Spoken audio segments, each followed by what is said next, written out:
Pemirsa, Yayasan Lembaga Konsumen Indonesia YLKI Sulawesi Selatan meminta pemerintah untuk mengeluarkan kebijakan dengan skema yang lebih memikirkan kondisi masyarakat.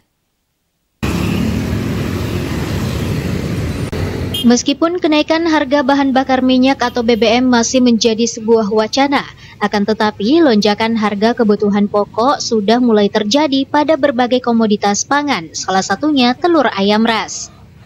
Menurut Ambok Mase, selaku Ketua Yayasan Lembaga Konsumen Indonesia, YLKI Sulawesi Selatan meminta pemerintah perlu mengkaji ulang kebijakan mengenai kenaikan harga BBM, sebab akan berdampak pada kenaikan harga kebutuhan pokok lainnya. Ia menambahkan bahwa pemerintah seharusnya dapat mengantisipasi terjadinya lonjakan harga dan mengeluarkan kebijakan dengan skema-skema yang memikirkan kondisi perekonomian masyarakat sebagai pihak yang paling terdampak dengan kenaikan harga BBM.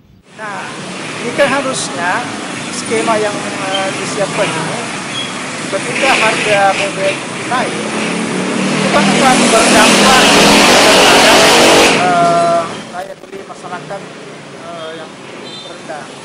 Karena ketika harga naik, pengeluaran untuk kebutuhan naik, kemudian transportasi juga nanti mungkin para sopir-sopir juga akan meminta untuk menaikkan harga-harga biaya transportasi.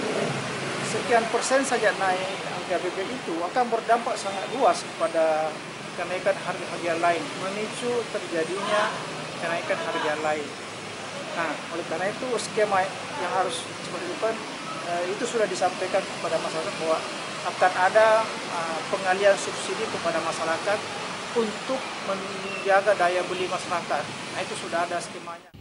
Meski demikian, ia berharap masyarakat tetap tenang dan tidak melakukan panic buying dengan berlomba-lomba membeli dan menimbun kebutuhan pokok, sebab hal tersebut justru akan memperparah keadaan. Fitri Herunisa, Slebes TV.